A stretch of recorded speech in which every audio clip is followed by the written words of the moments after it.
pasar tradisional. Bahkan ini di stasiunnya. Inilah. Iya. Kemarin itu diambil 1 kilonya 35.000.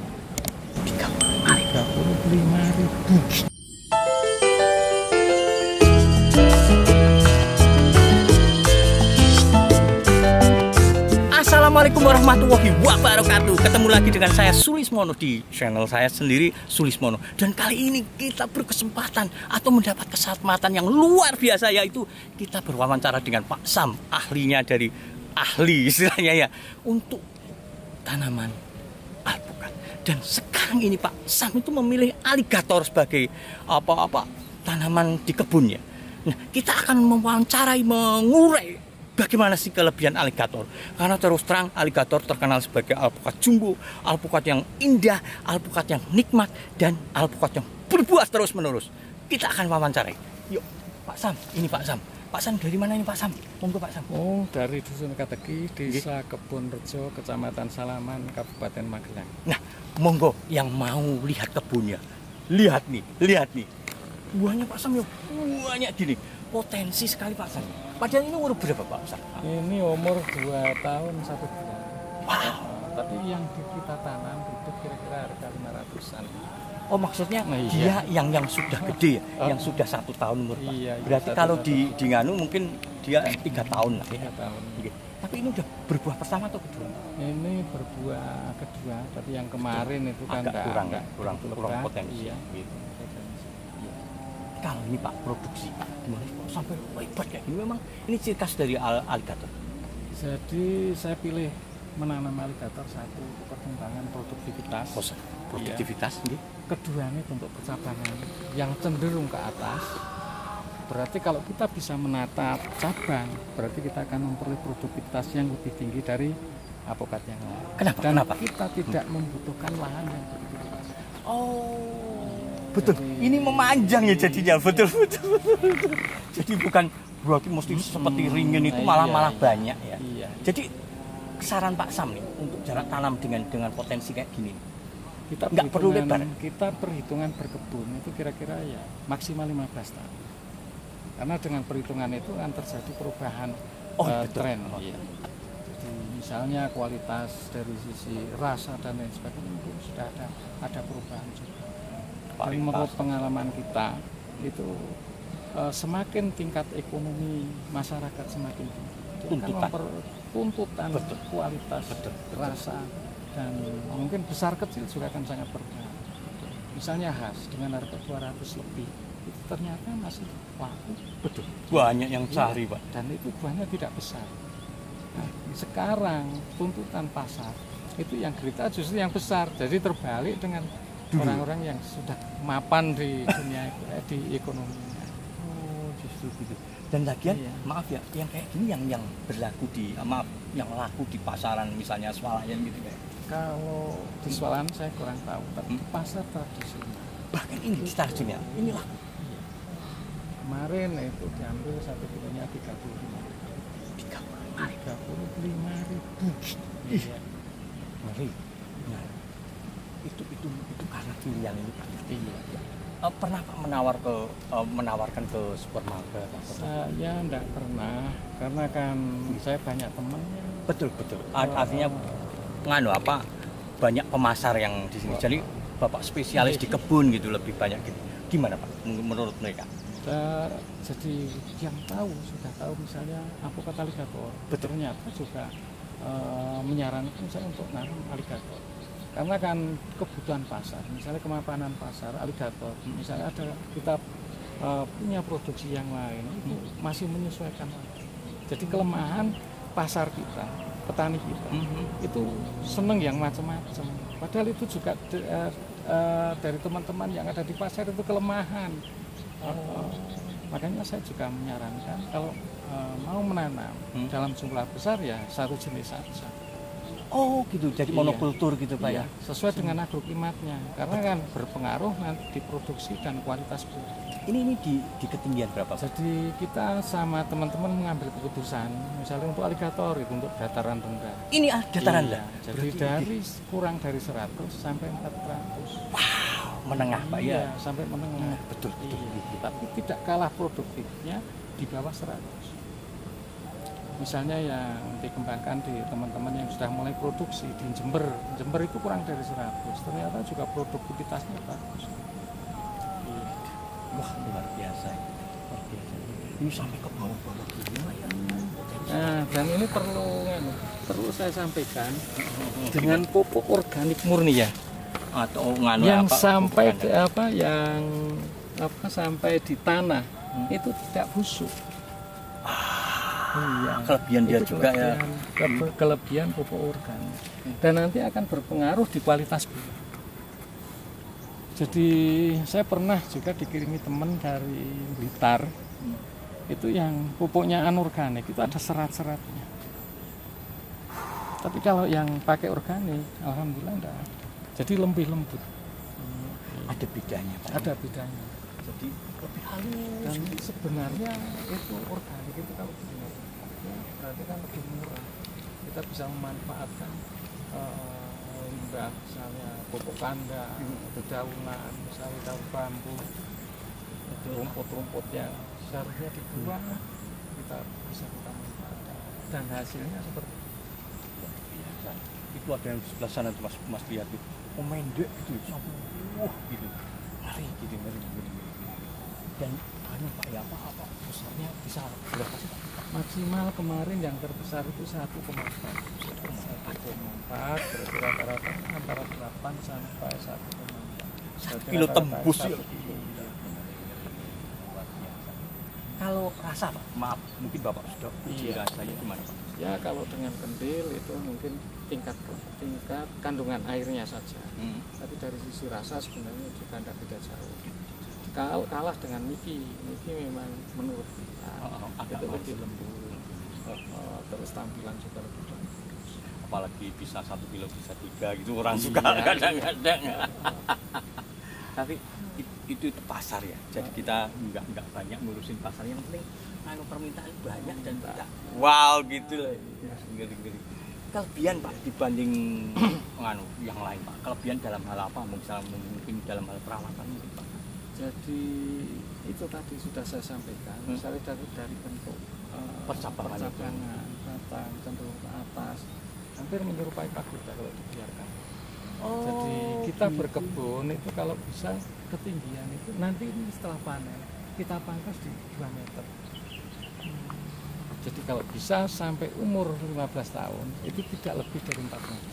Dan panen tidak merepotkan. Iya, jadi prinsip kita nanam saja sudah tidak mudah, kenapa panennya juga tidak dimudahkan. Ya, potensial monggo paling tidak ini sudah membuka semuanya ya, membuka wawasan kita tentang alpukat alligator. Paling tidak ayo tanam, ayo berkembang. Kalau mau lihat buktinya ada di sini ya, tadi di desa Dusun Kateki Pak ya. Ya, gitu aja. Terima kasih Pak Sam sekali lagi, kesempatan yang luar biasa gitu. Ya, oke, lihat potensi, lihat hasil dan bukti ya. Kita sekarang sudah menyaksikan kerjanya. Terima kasih.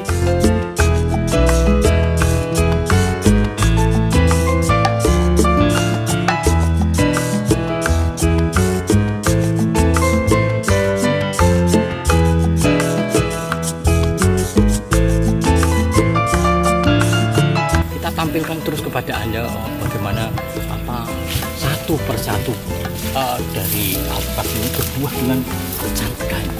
Ya, itu tuh lihat tuh, itu juga lihat. Ya, dalam satu pohon ini sampai 4 nih, satu dompolan 4 nih. Ya, keren gitu. Ini ciri khas dari alpukat alligator yang keren. Dia jumbo, dia berbuah cepat, dia berbuah banyak dan terus menerus.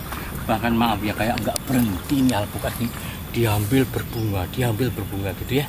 Ya, ini yang jadi andalan kita. Betapa alpukat ini, apalagi alpukat ini termasuk alpukat yang enak. Kalau orang bilang alpukat mentega ya, enak dan nikmat. Ini lihat, ini kita akan memanfaatkan bagaimana alpukat yang 2 meteran dengan pembentukan ini ada pangkasan, lihat pangkasan sehingga terbentuk 2 meter tapi bagus pangkasan. Nah, tapi lihat bawahnya berbuah kayak gini, berbuah ya, ini ya, ini luar biasa bagi kita ya. alpukat yang baru 2 meter tapi berbuah. Dan beberapa tampaknya ini ciri khas dari atau kelebihan dari alligator. Nah ini lihat, ini yang sudah gede ya, hampir 1 kilo tapi Budi. Ini membuktikan bagaimana alpukat alligator meskipun masih kecil tapi sudah bisa berbuah segede ya. Ya, ini baru ketinggian 1,5 meter. Waduh, gitu. Keren ya. Oke, lihat nih. Wow, bahkan sampai ngelengser ya.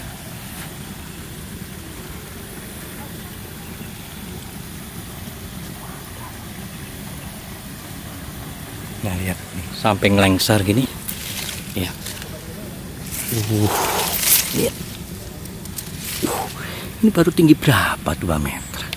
Tapi lihat kehebatan. Lihat kehebatan. Dia ngelengser sampai kayak gini. Ya, ngelengser sampai luar biasa. Luar biasa. Nanti kita akan coba yuk. Kita akan coba ya. Nah ini dalamnya dia ya. Nah, meskipun dia belum tua banget. Kita akan lihat ini ya, karena kekuningan. Kita akan coba rasanya ya. Gimana rasanya?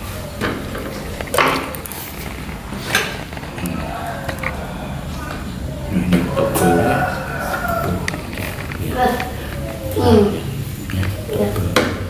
Kita coba dengan apa kita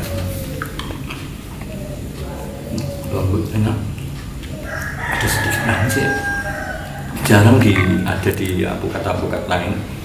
Memang benar saya sudah dibilang alpukat ini lebih cenderung bisa dinikmati walaupun tidak dikasih gula gitu.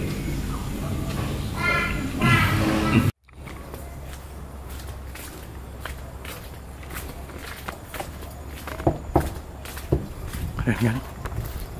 Kayaknya.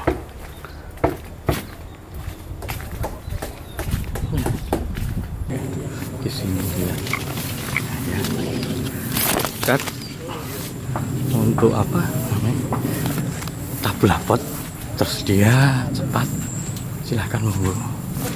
Ini besar. Oke.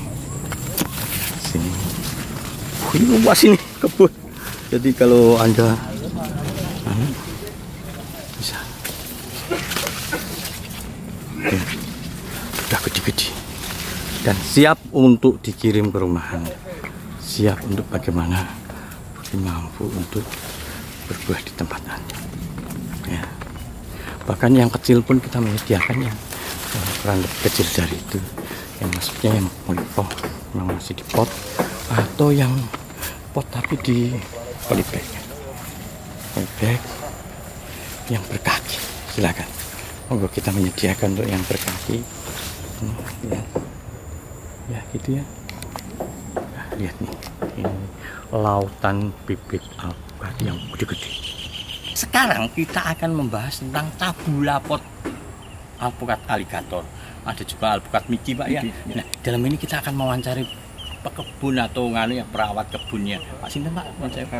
Pak Khairuddin. Pak Khairuddin, ini yang lihat nih. Ini ya, Pak. Apa? Jenis alligator. Alligator. Nah, saya tanya nih, Pak. Ini dikasih nutrisinya apa sehingga sampai yang paling penting itu pupuk kandang. Ya, organik. Yang maksimal, Pak. Iya, maksimal dengan fermentasi yang tepat. Gitu ya. Fermentasi dalam artian sudah matang. Iya. Ya. Nah, ini berbuah karena memang varietas, Pak. Varietas ya, alligator tuh berbuahnya cepat. Ini baru umur berapa, Pak? 1 tahun setengah. 1 tahun setengah sudah berbuah. Luar biasa, Pak ya. Lihat ini ya. Keren banget. Keren banget, ini udah berbuah kayak gini ya. Ya. Ada satu lagi, Pak, yang bisa dicontohkan. Ini lihat nih. Alligator. Ini alligator. Nah, ini dampia. Wah, agak normal. Dampia. Ini masih bisa gede lagi. Ini juga 1,5 tahun, Pak. 1,5 dengan ketinggian 2 meter ya. Artinya di tabulapot. Dan dia dampia apa ya, bisa mengarah ke segala penjuru arah gitu. Kalau Bapak yang lihat memang yang tabulapot tuh kalau nggak ini mungkin Miki Pak ya yang Miki ada juga yang lagi bisa berbuah. lihat Pak, Kita monggo lihat. Pak kita lihat. Jadi ini nggak semua alpukat Pak ya yang bisa apa berbuah di pot yang secepat ini. Secepat ini kita lihat ya. Monggo, Pak. Nah, ini Miki. Ini untuk jenis Miki. Jadi batas Miki itu ukuran agak lebih kecil dibandingkan alligator. Ya. Alligator memang termasuk alpukat jumbo Pak ya? Iya. Bisa berapa kilo? 1,3. 1,3. Gede-gede termasuk Iya. gede. Nah ini kalau ini paling 4 ton. 4 ton. Jadi 1 kilo itu ada Iya, 3 atau 2 ya Pak ya. Iya. Ya, ini keren ya. Jadi para tabulaporters harus perhatian ya bahwa tidak semua alpukat bisa ditabulatkan dan bisa berbuah. Betul. Tapi yang paling cepat ini Pak nggih, Miki sama alligator. Nah, kalau rasa Pak, mana? Rasa Pak? ya dua-duanya Memang enak sekali. Tapi kalau Miki memang Pak ya lebih ya, legit lebih gitu. legit kalau Miki cuma ukurannya yang Ukurannya kecil gitu. Kalau di pasaran laris mana Pak alligator sama? hampir imbang. Cuma karena alligator masih baru Ya, Pak ya, masih baru. masih dicari-cari Iya. gitu ya. Gitu. Ini keindahan yang bisa kita dapat gitu. Lihat Mas samping-sampingnya Masnya. Jadi kalau misalnya ada yang pingin langsung yang kayak gini, monggo ya, pesan nanti kita tinggal kirim ya. Ini ukuran-ukuran yang sudah bisa dianu Pak ya untuk diperjualbelikan ya, dikirim gitu. Ya keren ya. Tinggal kalaupun belum berbuah kayak gini apa Mas? Biasanya NPKW itu atau gimana? Ini mungkin ya dari segi ini aja buah sendiri. Biasanya kalau musim kemarau kemarin tuh banyak sekali yang berbuah. Oh, jadi gitu. Jadi Iya. nganu terpacu. Apalagi alpukat ini 2 kali Pak ya berbuah. Iya, iya. Jadi dia bisa lebih mudah daripada durian, maaf Iya, ya. benar. Jadi nggak usah khawatir gitu. Ini dikirim mungkin beberapa bulan lagi udah bisa, berbuah ya. berbuah sendiri. Itu berbuah sendiri. Ini keistimewaan dari 2 alpukat varietas unggul tadi Pak ya. Alligator dan Miki. Ya, itu paling tidak ini memberi wawasan kepada kita bagaimana alpukat memang jos. Gitu. Matur Pak. Terima kasih. Wassalamualaikum warahmatullahi wabarakatuh.